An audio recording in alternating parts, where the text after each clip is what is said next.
오늘 본문은 유명한 오병이어 사건입니다. 성경의 오병이어 사건은 사복음서에 모두 다 기록이 되어 있습니다. 마태복음 14장, 마가복음 6장, 누가복음 9장, 오늘 요한복음 6장 이렇게 나와 있는데요. 오병이어 사건이 저자의 관점에 따라 각각 어떤 표현이나 또 방법이 조금씩 다르게 나옵니다. 특별히 오병이어 사건이 일어날 때 배경도 보면 마태복음에서는 세례 요한의 죽으심을 예수님이 들으신 이후에 한 사건으로 나오고, 마가복음에서는 예수님께서 둘씩 전도 여행을 보낸 다음에 그때 또 소식을 듣고 또 그랬습니다. 누가복음도 마찬가지고요. 그런데 요한복음은 특이하게 다른 복음서에 이야기하지 않는 이 제자들의 모습이 나옵니다. 하나는 빌립이고 하나는 또 안드레, 그리고 또 아이가 또 나옵니다. 아이의 도시락이라는 것. 그래서 오병이어 사건이 이 아이의 도시락을 통해서 일어나는 일이라는 걸 알았습니다. 이번 주일에는 특별히 이 아이의 도시락을 중심으로 한 말씀을 전했는데요. 오늘은 바로 오병이어 사건이 일어나기 바로 직전에 있었던 일들을 가지고 함께 말씀을 함께 나누려고 합니다. 그것이 바로 예수님의 질문에서 시작되고 있습니다. 5절에 보면 예수님이 특별히 빌립이라는 제자에게 콕 집어서 이렇게 질문을 하고 있습니다. 무리가 자기는 보시고 빌립에게 뭐라고 그러냐면, 우리가 어디서 떡을 사서 이 사람들을 먹이겠느냐, 어디서 예수님은 어디 가서 살 수 있느냐 장소를 물었는데, 빌립은 머리가 상당히 좋았어요. 순발력이 있고.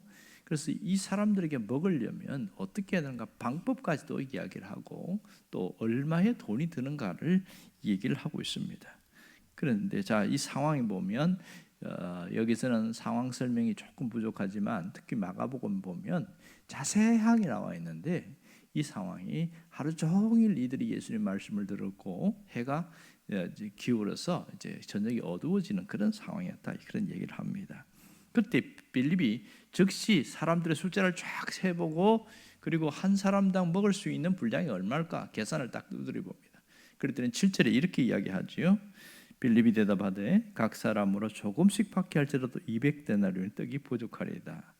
사람들이 인산인해를 이루어서 군중들이 먹을 수 있는 것이 조금씩 돈을 받아서 그렇게 하더라도 200데나리온이나 되는 돈이 모자랍니다. 그렇게 얘기합니다.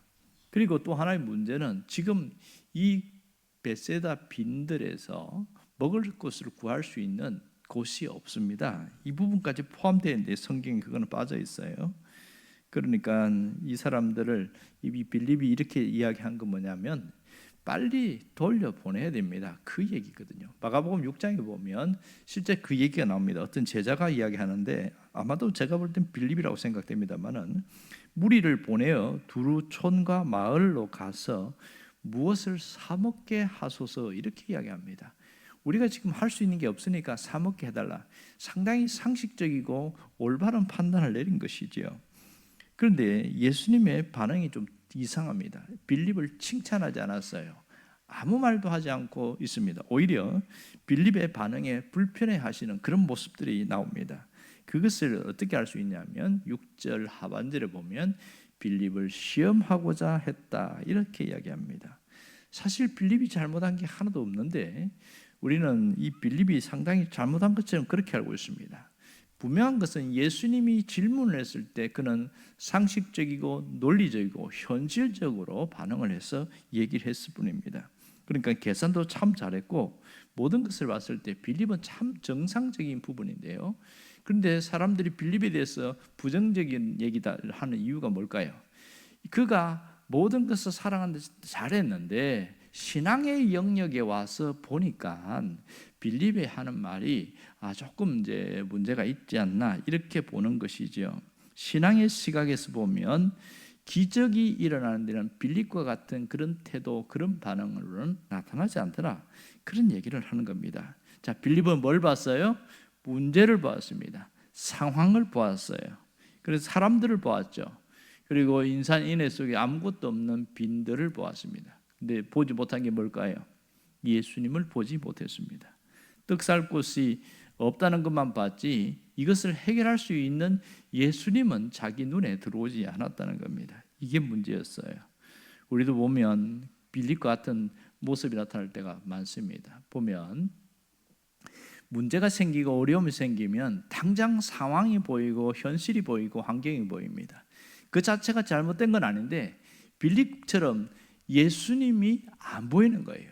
예수님이 함께 한다는 것을 머리로는 알고 있는데 문제의 현실 앞에서는 예수님이 전혀 생각나지 않은 그런 현실이 생깁니다. 그러다 보면 어떤 일이 생기냐면 생각이 부정적으로 흘러가게 되어 있습니다. 이것도 안 되는 거다. 아이고 죽겠다. 큰일 났다. 이거 앞으로 어떻게 했는지 모르겠다. 두려움이 오고요. 불안하고요. 초조하고. 그러면 말도 부정적으로 할 수밖에 없어요. 생각이 부정적이기 때문에 말은 자연스럽게 부정적이 되는 거죠. 그런데요, 희한한 것은 똑같은 상황, 똑같은 현실인데 안드레는 반응이 달랐습니다. 안드레는 어떻게 반응했어요? 9절 전반절에 보면 여기 한 아이가 있어 이렇게 이야기를 하고 있습니다. 이 안드레가 이 무슨 뜻이에요? 안드레는 예수님이 직접 안드레에게 물어보지도 않았지만 제자들에게 이야기하고 빌립에게 특히 콕 집어서 이야기할 때에 이거는 가만히 있으면 되는 게 아니구나 하고 움직였다는 것이 특징입니다. 군중들 사이를 찾아다니면서 혹시 먹을 것이 있습니까? 예수님께 좀 드릴 수 있는 게 있을까요? 이렇게 물어보면서 다녔어요. 그러면 그 남자만 5천 명, 여자 어린아이까지 하면 약 한 10,000명에서 20,000명 가까이 되는 엄청난 인파가 있는데 거기에 소수의 사람들 중에는 자기 먹을 걸 싸운 사람이 있단 말이에요. 그런데 어른들은 머리가 아주 비상하니까 안 내놓습니다. 왜냐하면 이건 내놓으면 나도 배고파서 못 견디니까 내놓을 수가 없는 거죠.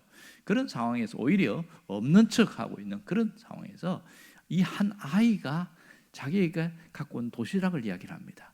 여기 제 도시락이 있는데요. 혹시 이것도 예수님께 드려도 될까요? 이렇게 이야기하는 거예요. 이 아이라는 것이 보통 이제 10살에서 12살, 우리랑 초등학교 3, 4학년 되는 그런 아이인데 이 자기 먹을 걸 내놨다는 게 굉장한 특징입니다. 주일날에 이 부분에 주목했는데요. 오늘 우리가 주목할 것은 안드레의 태도입니다. 빌립은 200데나리온이 있어도 모자란다. 그 얘기를 했어요. 근데 안드레는 물어보지도 않았는데 군중들 사이를 해주고 다니면서 이거 어떻게 하면 좋을까? 그렇게 찾아다닌 것이 놀라운 특징인 것을 알 수가 있습니다. 안드레는 가만히 보니까 똑같은 상황이잖아요. 먹을 것도 없어요. 그런데 찾아다니면서 뭔가 해결법을 찾았는데 사실 안드레가 뭘 들고 왔다고 해도 그거 가지고 누구에게 붙이겠습니까? 이걸 제자들도 다 나눠서 먹어도 배가 고프고 모자랄 거예요. 그리고 군중들이 많이 모였으니까 사실 불가능하지만 뭘 갖고 있었냐면 안드레는 의식 속에 예수님이 있었습니다.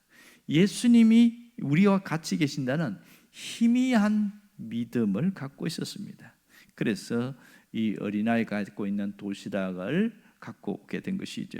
그럼 가만히 보면 이 성경을 읽으면서 다시 안드레가 아이의 도시락을 받아가지고 예수님께 드렸을까 아니면 아이와 함께 왔을까 이런 한번 추측을 해봤습니다. 가만히 보니까 아마도 안드레가 이렇게 얘기했던 모양입니다. 야, 너 이거 네가 직접 예수님께 드릴 수 있겠니? 그러면서 데리고 온 모양입니다. 왜냐하면 9절 전반절에 보면 여기 한 아이가 있어 그랬어요. 예수님께 아이가 있다고 하면서 근데 그 아이가 뭘 가져오냐? 도시락을 가져왔습니다. 근데 그 내용물이 떡 5개와 물고기 2마리입니다. 이렇게 얘기하고 있는 거예요. 왜 희미한 믿음이라고 그랬냐면 9절 하반절에 보면 그러나 그것이 이 많은 사람들에게 얼마나 되겠습니까? 어떻게 이걸 먹을 수 있겠습니까? 그런 반응이지요. 그래서 사실 안드레도 현실을 안 본 건 아니에요. 현실과 상황을 봤는데 그래도 뭔가를 했다는 것이 놀랍고요. 그래서 이 안드레에게 희미한 믿음이라고, 희미한 신앙이라고 그렇게 표현을 한 거죠. 그런데요, 그 희미한 신앙이 기적을 일으키는 출발이 됐다는 것이 놀라운 것이죠. 우리도 마찬가지입니다. 우리가 믿음이 없는 게 아니에요. 보면 진짜 예수를 그리스도로 고백하는 사람들 다 믿음이 있습니다. 그런데 오늘 내 문제 속에, 내 상황 속에 예수님이 계신다는 그 믿음이 있는 사람은 그래 맡겨보자. 그래 하나님 어제 해보자 하고 막 열심히 기도하면서 상황이 안 바뀌는데도 계속 그렇게 가는데, 가끔 보면 정말로 문제를 해결해 주실까 물음표를 던지는 사람들이 가끔 있어요. 이거 또 응답이 될까? 혹시 응답이 안 되진 않을까? 내가 이렇게 기도한다고 해결이 될까? 막 이런 복잡한 생각들, 물음표를 갖고 있는 그런 분들이 있습니다. 신앙이 희미해질 때가 있다는 거죠. 이렇게 이 희미한 믿음, 그런데 거기에서도 주님이 계시니까, 주님 앞에 갖고 나오니까 놀라운 역사가 일어나는 것을 알 수가 있습니다. 그러면 예수님이 어떻게 반응하셨어요? 11절 보시면요, 예수께서 그 떡을 받았어요. 그리고 축사하신 후에 이랬어요. 떡을 받으시고 축사하셨다는 건 뭡니까? 하나님 앞에 감사기도 드렸다는 얘기잖아요.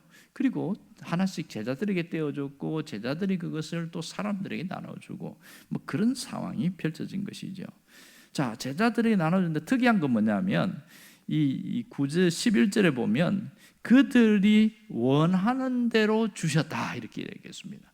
여러분, 하루 종일 한 끼도 안 먹으면 엄청 배가 고프지요. 어떤 사람은 2인분 먹는 사람도 있고, 어떤 사람은 3인분 먹는 사람도 있고, 좀 이렇게 뭐 식성이 좋은 사람은 5인분 먹는 사람도 있을 겁니다. 그런데 그들이 원하는 대로 줬으니까 사실은 어마어마하게 많이 배불리 먹었다는 것을 알 수가 있습니다. 자, 이렇게 보면 이 문제가 있고 상황이 어려운데 예수님께 가지고 왔을 때, 예수님이 축사하신 이후에 어마어마한 변화가 일어났음을 알 수가 있습니다.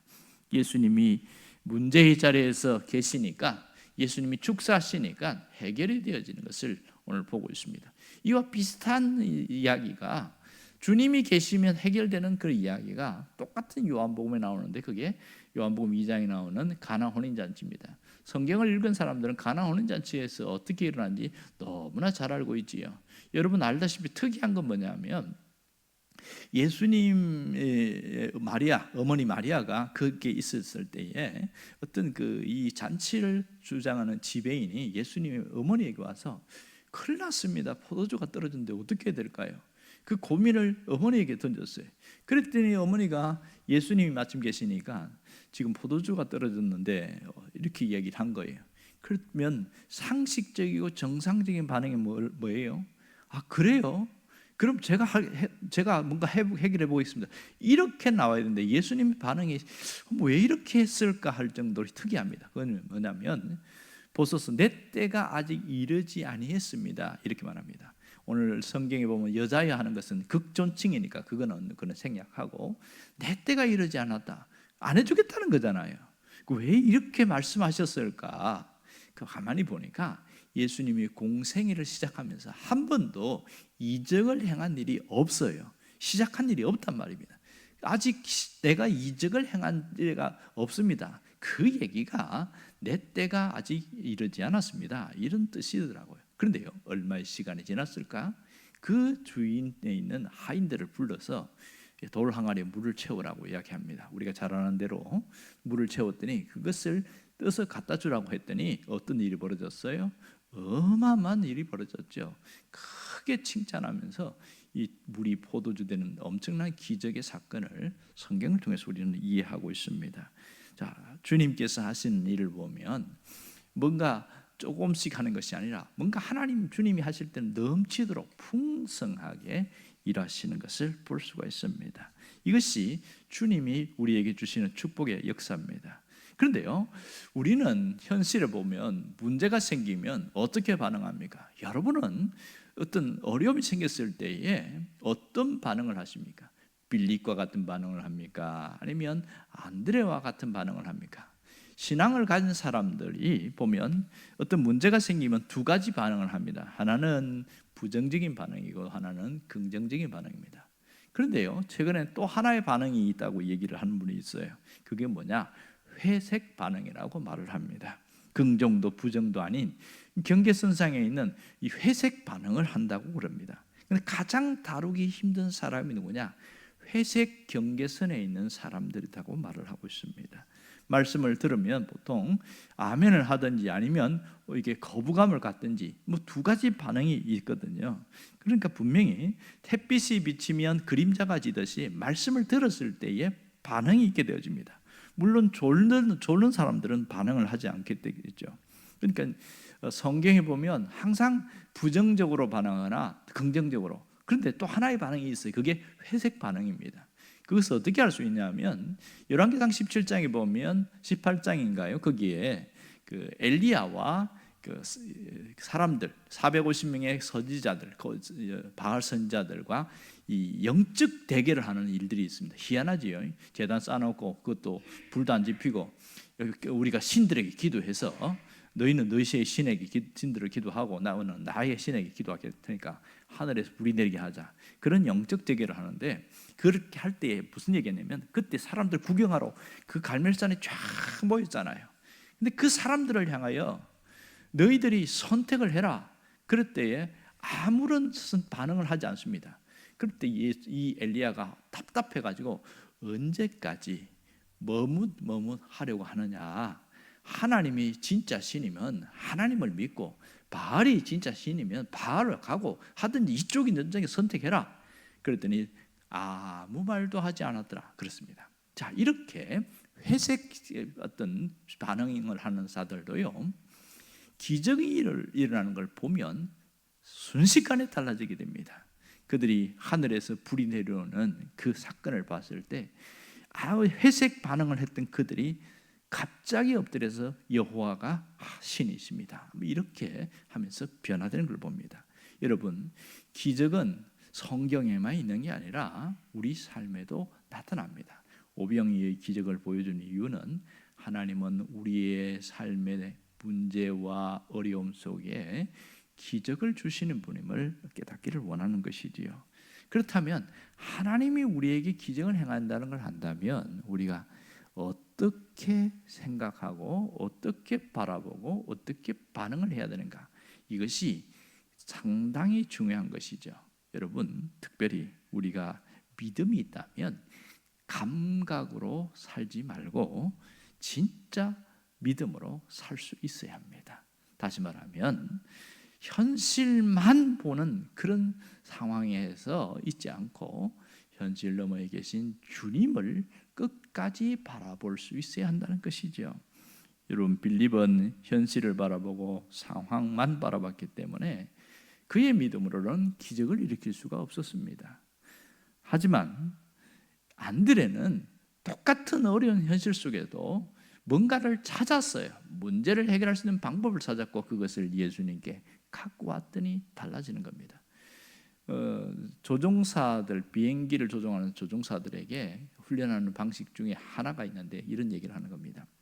너의 감각을 믿지 말고 사실을 믿으라, 이런 얘기를 하는 겁니다. 비행기를 이렇게 타면 하늘과 바다가 경계선이 모호해진대요. 다 파라니까 내가 하늘에 떠 있는지 지금 밑에 바다인지 위에가 하늘인지 모른다는 거예요. 그러면 조종사들에게 늘 시뮬레이션 훈련하듯이 하는 것이 뭐냐면 너의 판단, 너의 감각을 믿지 말고 계기판을 믿으라, 이렇게 이야기합니다. 계기판이 지금 위에가 하늘이다 하면 하늘을 맞습니다. 그런데 이 비행기가 거꾸로 뒤집어서 날아갈 때가 있거든요. 그러면 이 물이 하늘처럼 보인단 말이에요. 그럴 때 계기판이 아니라고 이야기할 때는 계기판을 믿으라는 겁니다. 이게 우리의 신앙입니다. 신앙의 세계에서도 보면 내 감각과 내 상황과 내 판단, 이것이 나를 끌고 갈 때가 있습니다. 그럴 때는 우리가 믿음이 희미해집니다. 바로 희미해집니다. 그럴 때에 하나님의 말씀을 탁 붙들면 순식간에 믿음이 강해지게 됩니다. 왜냐하면 성경은, 말씀은 계기판과 같은 역할을 하기 때문에 그렇습니다. 여러분, 사실은 이 안드레의 믿음은 그렇게 큰 믿음은 아니었습니다. 이야기한 것은 믿음이 사이즈가 작았어요. 그리고 희미한 믿음이었어요. 그러나 그 믿음에 하나님이 역사하셨다는 겁니다. 어떤 분이 얘기한 걸 보니까 안드레의 믿음은 겨자씨만한 믿음이었다, 이렇게 얘기하는 분도 있어요. 가만히 보니까 그 말도 맞긴 맞아요. 그런데 겨자씨만한 믿음인데 기적이 일어나게 했다. 우리는 겨자씨 믿음 이야기하면 거의 대부분이 그 믿음의 크기를 이야기합니다. 겨자씨는 뭐 참깨보다도 더 작으니까 그 작은 걸 가지고 진짜 이런 작은 믿음이 있어도 기적이 일어나는구나, 이렇게 생각하는 분이 대부분입니다. 하지만 이 예수님 말씀하신 겨자씨 믿음은 믿음의 사이즈도 물론 포함될 수 있겠지만 진짜는 뭐냐면 믿음의 진수, 믿음의 이 깨끗한 얼마나 바른 거냐, 불순물이 없는 상태, 그런 믿음의 정수, 이것을 이야기합니다. 순도가 100% 있을 때는 겨자씨만큼 작아도 그 믿음이 기적을 일으킨다 그럽니다. 그러면서 예수님이 다른 성경에 뭐라고 그러냐면 그런 작은 믿음이 산을 바다에 던져지라고 해도 던져지게 되고 이 나무가 바다에 옮겨지라도 옮겨진다, 이런 얘기합니다. 그런데 조건을 딱 걸었어요. 그러나 너희가 의심하지 아니하면 그대로 되리라. 성경은 기적이 있다는 것을 얘기를 합니다. 우리 삶에도 기적이 나타날 것을 말합니다. 그러나 우리가 끊임없이 안드레와 같은 믿음을 갖고 있다가도 어느 순간에 의심이 들어오면 순식간에 빌립의 상태로 딱 전환돼 버리는 거예요. 그래서 기적이 안 일어나는 거죠. 아니 왜 기도했는데 기적이 안 일어납니까? 왜 응답이 없습니까? 그거 뭐 성경이 잘못된 거 아니에요? 이렇게 막 따지고 막 마음속에도 항의하고 있는 분이 있습니다. 이 사람은 원리를 몰라서 그런 거예요. 내가 믿음이 크진 않지만 안드레와 같은 그런 믿음으로 시작했고 했는데 어느 순간에 의심이라는 것이 쑥 들어오면서 빌립의 상태로 돌아가 버리는 겁니다. 여러분, 빌립의 상태에, 빌립의 믿음은 절대로 기적은 일어나지 않습니다. 우리가 그 모습이 되어지면 우리는 다시 늘 반복하는, 늘 다람쥐 쳇바퀴 돌듯이 반복하는 그런 모습으로 갈 수밖에 없는 것이죠. 주님은 우리에게 족을 주기를 원하십니다. 하나님은 우리의 삶에 기적이 나타나기를 원합니다. 믿음의 분량만큼 응답이 있습니다. 믿음의 크기, 분량만큼 하나님의 역사가 있다는 것을 잊지 않기를 간절히 바랍니다. 기도하겠습니다.